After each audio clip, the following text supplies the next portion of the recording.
Il était une fois 5 petits soldats, ils étaient tous frères, nés d'une vieille cuillère de plomb. Ils portaient leurs fusils au bras et regardaient droit devant eux.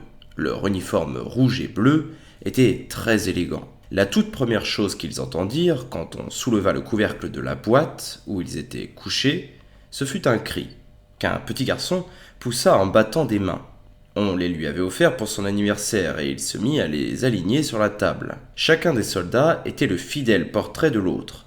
Un seul était un peu différent. Il n'avait qu'une jambe, parce qu'il avait été moulé le dernier et qu'il ne restait plus assez de plomb. Cependant, il se tenait aussi solidement sur son unique jambe que les autres sur deux.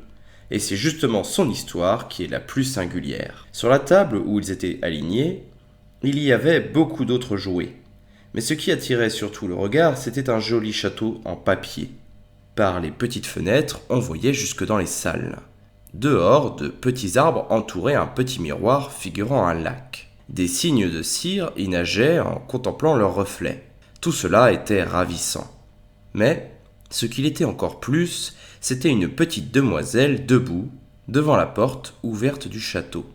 Elle aussi était découpée dans du papier, mais elle portait une jupe de la plus fine mousseline et un petit ruban bleu sur l'épaule.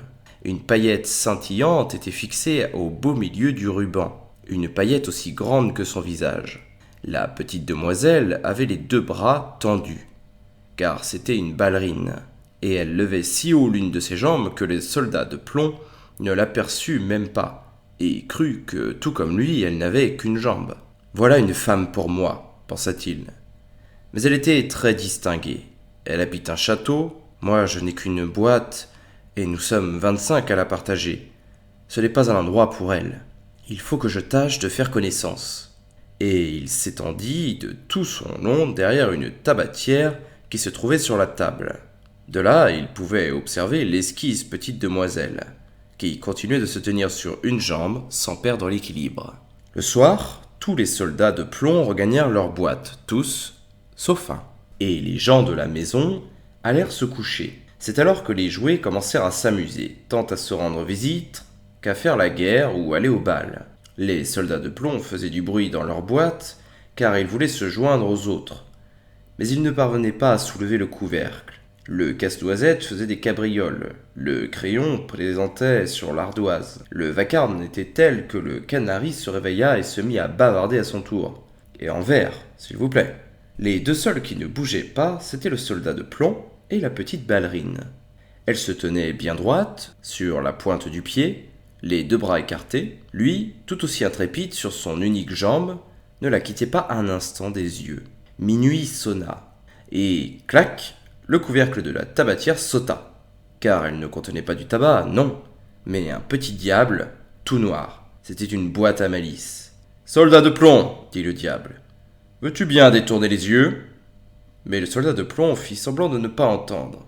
« Bon, attends un peu demain, » dit le diable. Au matin, quand les enfants montèrent, on posa le soldat de plomb sur le rebord de la fenêtre, et, était-ce à cause du diable ou d'un courant d'air, la fenêtre s'ouvrit brusquement et le soldat tomba, la tête la première, du 3e étage. Ce fut une chute effroyable, et il se retrouva la jambe en l'air, posée sur sa casquette, et la baïonnette plantée entre les pavés. La bonne et le petit garçon descendirent aussitôt le chercher, et ils manquèrent plusieurs fois de lui marcher dessus, et pourtant, ils ne le virent pas. Si le soldat de plomb avait crié « Je suis là !» ils auraient sans doute trouvé, mais il ne lui parut pas convenable de se mettre à crier tout haut alors qu'il était en uniforme.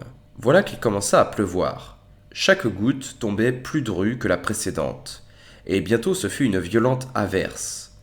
Après la pluie, arrivèrent 2 gamins des rues. « Regarde !» dit l'un d'eux. « Un soldat de plomb.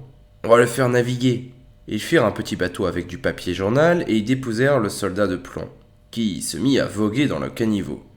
Les 2 garçons couraient à côté de lui en battant des mains. Que de vagues dans ce caniveau et quel courant! C'est qu'il avait beaucoup plu. Le bateau en papier était ballotté de tous les côtés et parfois il tournait sur lui-même. Malgré sa frayeur, le soldat restait intrépide, il ne bronchait pas et regardait droit devant lui, le fusil au bras. Soudain, le bateau entra sous une longue dalle recouvrant le caniveau. Il y faisait aussi noir que s'il avait été dans sa boîte. « Où finira ma course ?» se demanda-t-il. Tout ça, c'est la faute du diable. Hélas, si seulement la petite demoiselle était avec moi, il pourrait bien faire 2 fois plus noir. » C'est à ce moment-là que surgit un énorme rat d'égout qui logeait sous la dalle.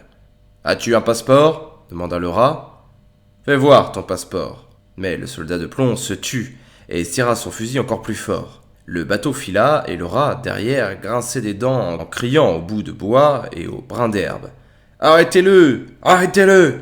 Il n'a pas payé la douane ! Il n'a pas montré le passeport !» Mais le courant devenant de plus en plus fort, le soldat de plomb apercevait déjà la lumière du jour. Soudain, il entendit un grondement terrible, de quoi effrayer le plus brave qui soit.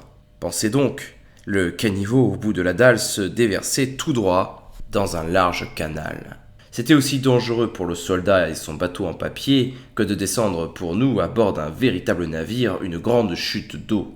Or, il en était déjà si proche qu'il ne pouvait plus s'arrêter. Le bateau fut projeté en avant, le malheureux soldat de plomb se tint aussi raide qu'il put.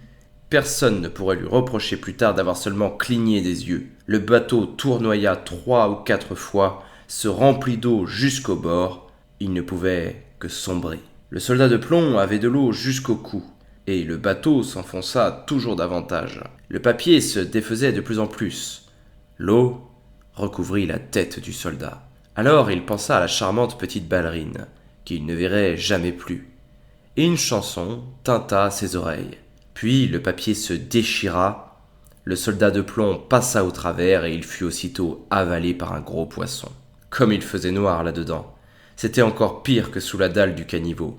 Mais le soldat de plomb était intrépide et il resta couché de tout son long, le fusil au bras. Le poisson s'agitait, faisant les mouvements les plus terrifiants. Finalement, il se tint tout à fait tranquille. Il fut traversé comme par un éclair, la lumière brilla avec éclat, et quelqu'un s'écria « Un soldat de plomb ?» Le poisson avait été pêché, apporté au marché, vendu et monté à la cuisine, où la bonne l'ouvrait avec un grand couteau. Elle prit le soldat par la taille entre ses 2 doigts et le porta au salon, où tout le monde voulut voir cet homme si remarquable qui avait voyagé dans le ventre d'un poisson. Mais le soldat de plomb n'était pas fier du tout.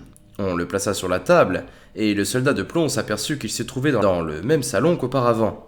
Il vit les mêmes enfants, et les mêmes jouets étaient sur la table. Le joli château et la charmante petite ballerine, elle, se tenaient toujours sur une seule jambe et levaient l'autre très haut. Elle aussi était intrépide. Le soldat de plomb en était ému. Il fut sur le point de verser des larmes de plomb, mais cela ne se faisait pas. Il la regarda, elle le regarda, mais ils ne dirent rien. À cet instant, l'un des petits garçons prit le soldat et le jeta dans le poêle. Sans aucune raison.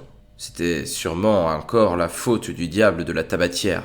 Le soldat de plomb fut tout ébloui et ressentit une chaleur épouvantable. Mais venait-elle du feu ou de l'amour ? Il ne le savait pas. Il avait perdu toutes ses couleurs. Mais cela s'était-il produit pendant le voyage ou à cause du chagrin ? Personne ne pouvait le dire. Il regarda la petite demoiselle, elle le regarda, et il se sentit fondre. Cependant, il demeura intrépide, le fusil au bras. Alors une porte s'ouvrit, le vent s'empara de la ballerine, et telle une sylphide, elle s'envola jusque dans le poêle auprès du soldat de plomb. Elle s'enflamma et disparut. Puis le soldat fondit, et il n'en resta qu'un petit tas. Et quand la bonne le lendemain vida les cendres, elle trouva comme un petit cœur de plomb. De la ballerine, par contre, il ne restait que la paillette calcinée, noire comme du charbon.